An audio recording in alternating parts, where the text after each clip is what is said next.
No, sir. Just let me know the process that what you have did.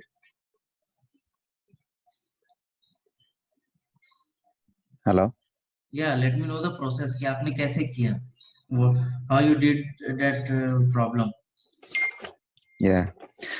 First, I found out that duct mass. So उसमें कितनी चीजों का मास निकलेगा?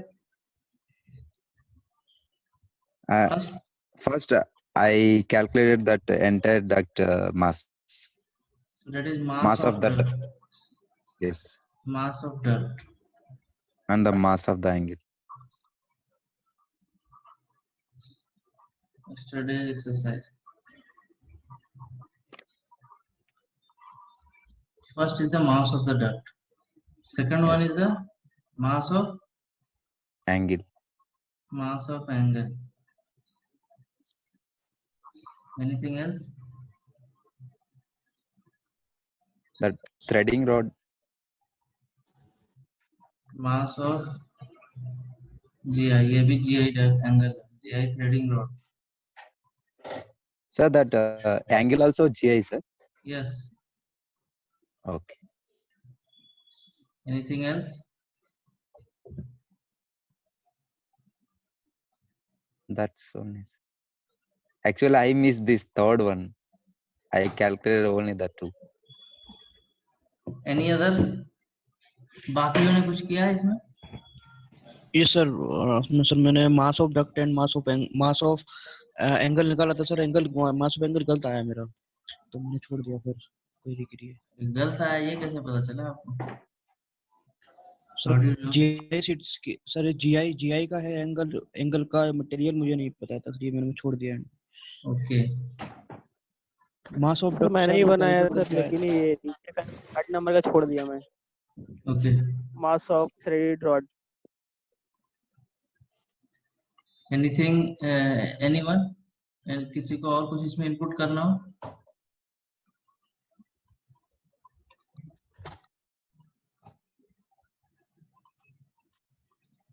एक और इसमें है, वो मैं बताता हूँ आपको बाद में.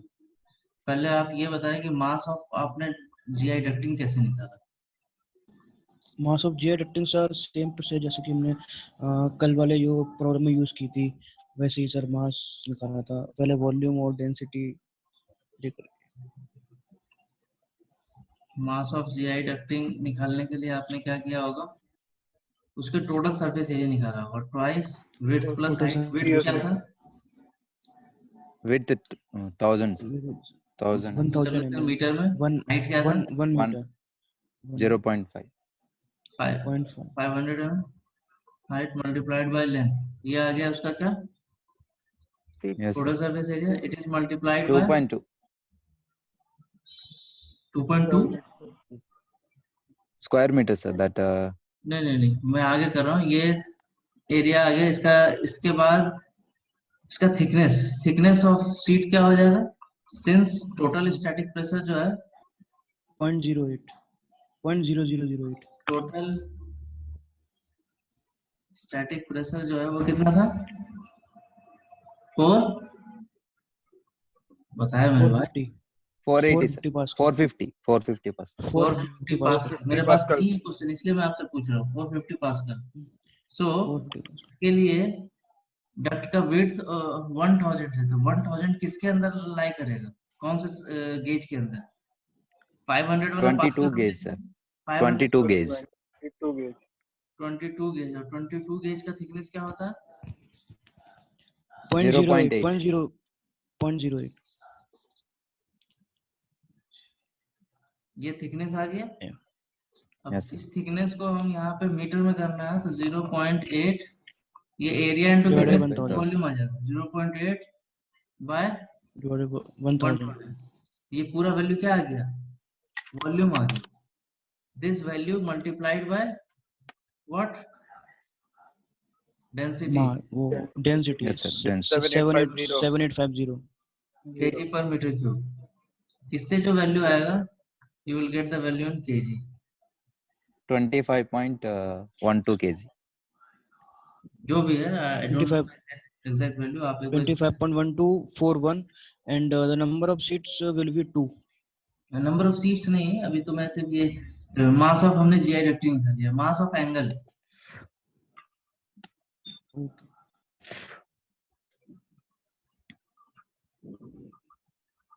मास ऑफ एंगल, एंगल का साइज क्या था? 40 into 4 mm. Yes. Angle size जो आएगा आप देख के बताएं, एंगल साइज जो है Yes sir. 40 multiplied by 40 into 4। इस एंगल का 3 mm थिकनेस। हाँ, अब एक 3 mm कह रहे हैं, 4 mm कह रहे हैं, अब आप डिसाइड करेंगे क्या होगा। 3 mm थिकनेस है। नहीं है सर, 4 mm. कल मैंने एक सीट लिखाया था 0 to 7 के लिए वो 43 था, और 700 से ऊपर वाला साइज है वो 44 होगा। yes sir, that duck size is 700 above only, no? The हाँ 1000 mm. It lies हाँ on 701 to 1200 between. हाँ, So that comes उसके लिए ये in साइज 40 है। into आप 40 एक into बार 4. चेक करें जो मैंने टेबल लिखाया। तो एंगल साइज तो ये हो गया। लेंथ ऑफ एंगल क्या है? Length of angle, that's 2 meters. Length of angle is 1 metre इधर था, 1 मीटर इधर yes लगा, sir. लेकिन 25 mm इधर क्लियरेंस, 25 mm इधर, 25 इधर, इधर 25 इधर, 100 mm एक्स्ट्रा था। तो that is 1.1 meters. 100 plus will multiplied by 2। दो एंगल लगा, एक इस साइड एक उस side, so it will be 2.2 metre. Okay, अब इसका मास निकालना है, तो मास के लिए क्या करेंगे? पहले वॉल्यूम निकालेंगे। वॉल्यूम क्या हो गया? ये अगर इस एंगल को आप ब्रेक कर देते हैं, ब्रेक मतलब आप स्ट्रेट कर देते हैं, तो ये एंगल आपको इस तरीके से दिखने लगेगा। सपोज ये इस तरीके से था, तो इसको हमने ऐसे सीधा कर दिया, और ये इस तरीके से।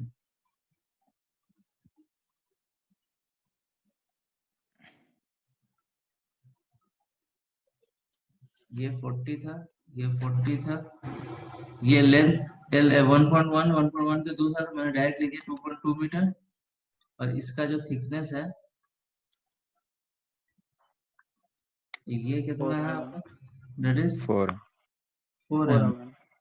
इसका वॉल्यूम कैसे निकलेगा? 80 multiplied by 2.2 multiplied by 4 divide by 1000। आपको mm में करना है, 80 mm है। 80 mm को मीटर में करने के लिए 1000 से मल्टीप्लाई डिवाइड किया, ये मीटर में बना। उसके बाद इसका लेंथ है 2.2 से मल्टीप्लाई किया, ये मीटर में। इसके बाद इसका थिकनेस है 4 mm, 4 बाय 1000। ये क्या आ गया? इसका वॉल्यूम आ गया मीटर क्यूब में। इसको डेंसिटी से मल्टीप्लाई करेंगे। डेंसिटी क्या है इसका? 7850। इससे जो वैल्यू आएगा ये आपका केजी में आ जाएगा। Is it right? Yes sir. 0.11 kg. No. 5.5. एक 5.5 कह रहा है, एक 0.11 कह रहा है। कितना डिफरेंस? नहीं सर, नहीं क्या आप अपने आंसर को नहीं कह रहे हो, या दूसरे के आंसर को नहीं कह रहे हो? नहीं, मैं आंसर को नहीं कह 5.5 थोड़ी गलत बात। 5.5 जो भी है, XYZ जो भी वैल्यू है, मैं वैल्यू नहीं लिखूंगा, मैं लिखूंगा तो ये मैंने yes sir, 5.5. ये हमने दूसरा निकाल लिया। पहला ये निकाला, this is your first. Mass of GI threading rod. Threading rod किस डाया का लगेगा? 10 mm sir. 10 mm.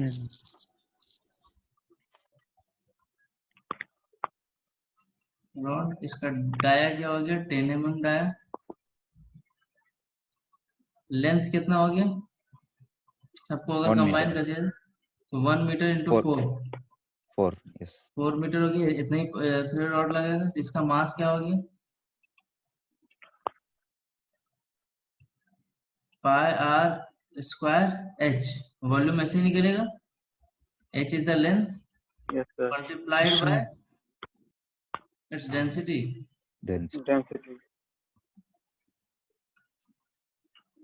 पाई 3.14 r। r क्या है? 5 हो गया। mm है, उसको मीटर में करने के लिए 1000 स्क्वायर कर दिया। h क्या है? 4 है। डेंसिटी 7850। 50 इससे करेंगे you will get the value in kg.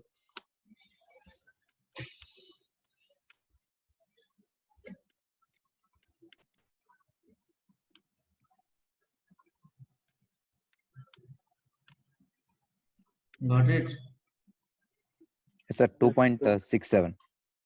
2.67. 67. Okay 2.46 आ रहा है sir.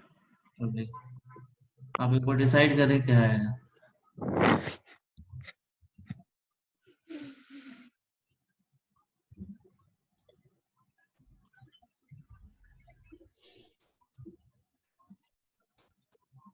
Sir I calculated through calculator sir.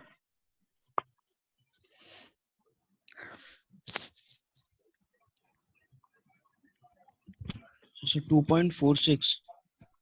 Yes sir. 2.46. 2.46 into 10 to the power 12. ज्यादा आ रहा काफी है तो। लो मैं करता हूँ।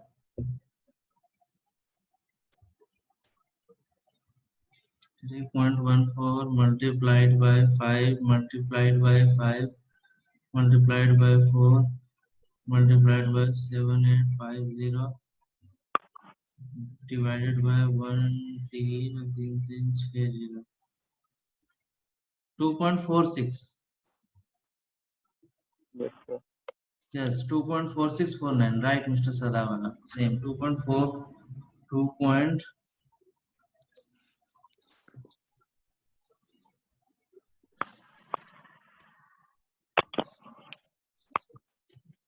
This 2.4649 अच्छा इसके अलावा इसमें और कुछ और किसी चीज का वेट होगा सर फास्टनर का तो नहीं लेंगे ना सर? फास्टनर का नहीं लेंगे फास्टनर के ऊपर तो वेट लगेगा मैंने Yes, कहा sir. नट बोल्ट को नेग्लेक्ट Yes कर sir. हाँ Yes sir. Yes sir. इसके अलावा कुछ और वही चीज सोचने का था आपके लिए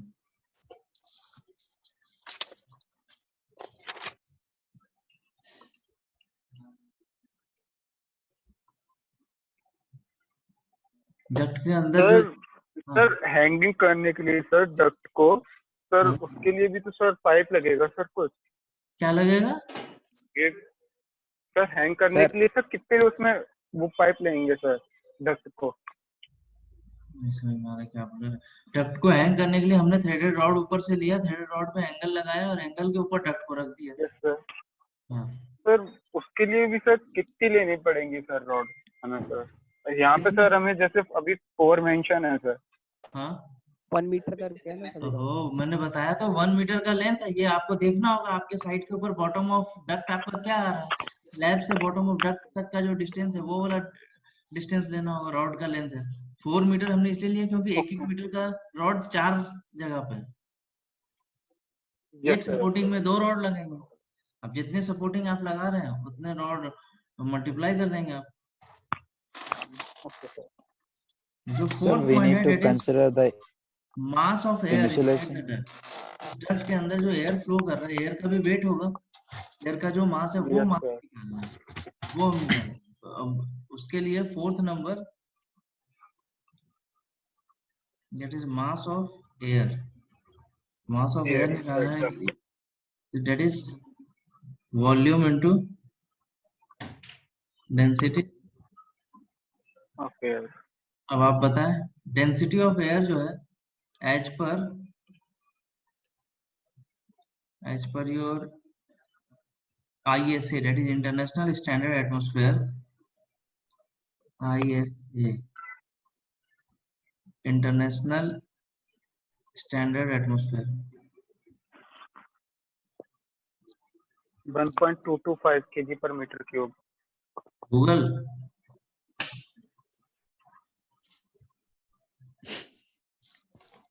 कैसे बताया आपने as per international standard atmosphere सिर्फ वही तो मैं कहा गूगल को नहीं मानेगा ना ये मानेगा क्लाइंट इसको मानता है ये स्टैंडर्ड है सर मेंशन है सर हाँ इस ये से मेंशन है sir that is for density of air at stand STP. Density, this is density of air exterior at STP, standard temperature pressure, is 1225 kg per metre cube. Metre cube. जो है आप यहाँ पे वॉल्यूम बताएंगे, volume क्या होगा यार, what is the volume,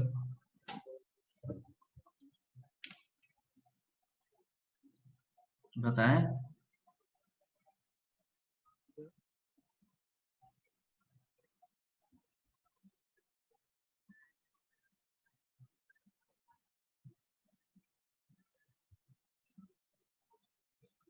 ऐसा मैंने क्या पूछ लिया जब आप इतना सोचने लगे, वॉल्यूम ऑफ एयर निकालना है।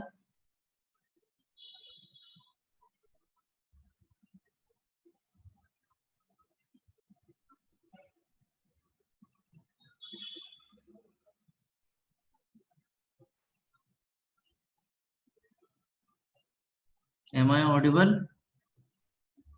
Yes sir. Yes sir, yes sir. कुछ तो बताएं कि ये बताएं, नहीं समझ पा रहा कैसे वॉल्यूम निकालना। सर 46.15। ये मैं नहीं पूछ, वैल्यू तो मैं पूछ ही नहीं रहा हूँ, मुझे वैल्यू थोड़ी याद नहीं है ना, मैं तो आपसे ये पूछ रहा हूँ कैसे निकालना ये बताएं।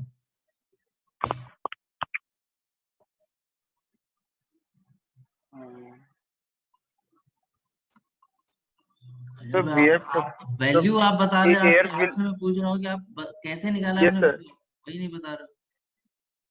Sir, we have took the volume of sir duct.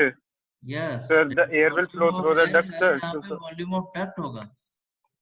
Yes, sir. क्योंकि उसी के अंदर एयर है ना, तो volume of air Yes, sir. Volume of air Duct.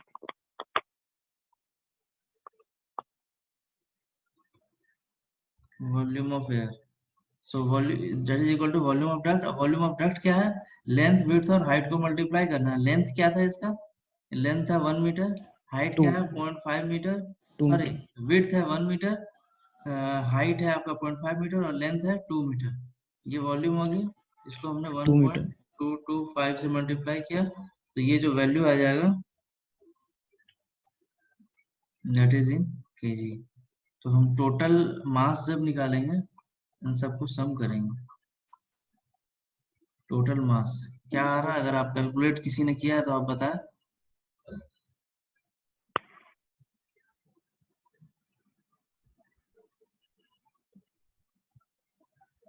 बताइए टोटल मास क्या आ रहा है। Yes, sir.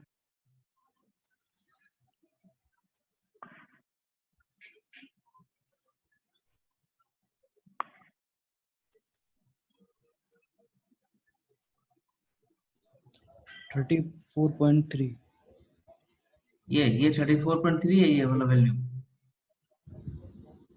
कौन सा टोटल मास? Total mass 34.3। तो load on one fastener 34.3 by 4 divide करेंगे तो क्या वैल्यू आएगा,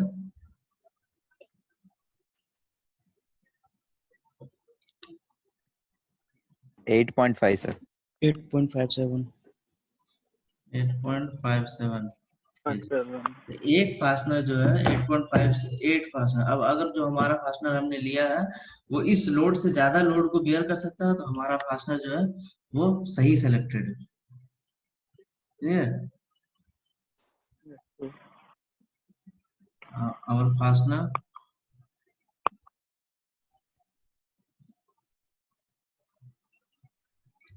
selected fastener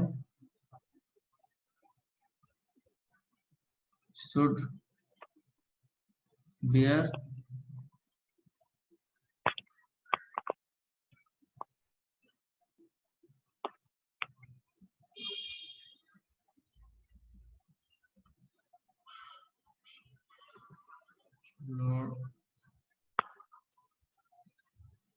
load bearing capacity of selected fastener must be greater than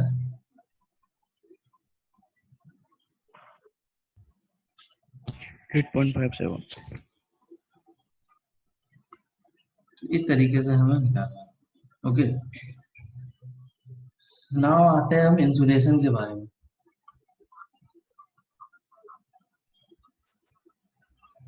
insulation क्यों लगाते हैं? इट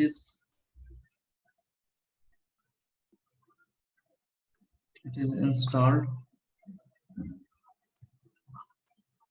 टू दो पर्पस के लिए लगाते हैं। पहला, to reduce noise, heat loss. जो हीट मतलब कोल्ड एयर है ना, तो कोल्ड एयर से एनर्जी लॉस हो जाएगा, reduce heat loss. And second one is your to reduce noise level. ये दो पर्पस होता है। अप टू 25% तक हम रिड्यूस कर देते हैं नॉइज लेवल को। जितना नॉइज आ रहा है उससे 25% तक और यूज कर देंगे। इसकी क्वांटिटी कैसे निकालेंगे? Quantity of insulation is always measured in square meter, or its quantity will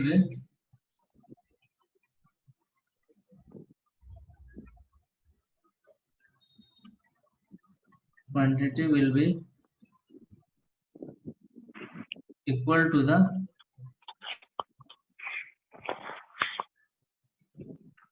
quantity of ducting. आप डक्टिंग के ऊपर लगा रहे हैं ना इसे इंसुलेशन, तो डक्टिंग के ऊपर जो डक्टिंग की क्वांटिटी, सपोज डक्टिंग हमने कैसे कैलकुलेट किया था? स्क्वायर मीटर में कैलकुलेट किया था। तो डक्टिंग की जो क्वांटिटी है दैट इज, अगर 1000 स्क्वायर मीटर है तो आपका इंसुलेशन भी क्या आएगा? 1000 स्क्वायर मीटर आएगा। दूसरा बात क्या है? That is type of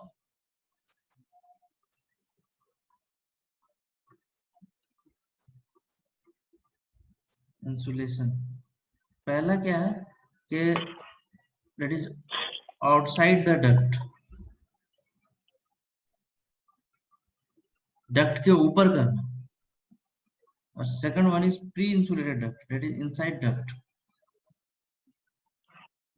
duct, that is pre insulated. Normally ये फैक्ट्री से होता है, और ये जो है एट साइट किया जाता है।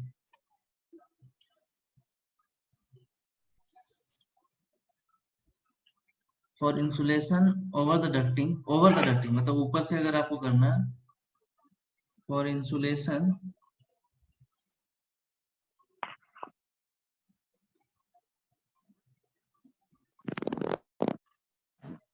Over ducting and adhesive is required. Adhesive किसे कहते हैं? चिपकाने वाला मटेरियल, एक ग्लू जैसा मटेरियल है। Adhesive is required. आप जब ऊपर चिपकाएंगे, नॉर्मली जो एडहेसिव यूज करते हैं, normally adhesive, just hold on.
Normally the adhesive used is SR Okay. SR 505. Okay, so this is the normal adhesive that we use for ducting insulation. Now types of insulation is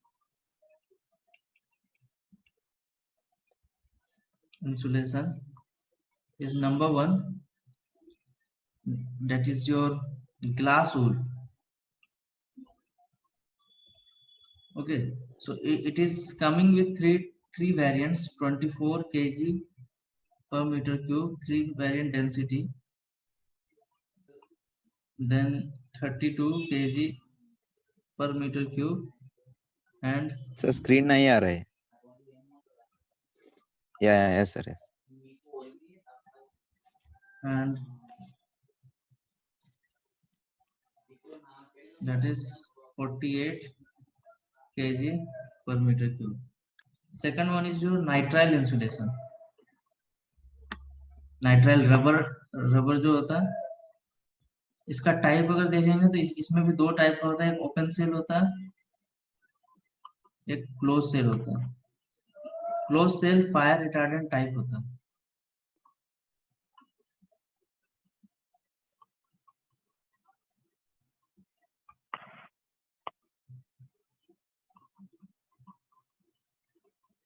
fire retardant type होता है. Okay, ठीक है. इसके आगे ये मैं आगे continue करके आपको बताता हूँ.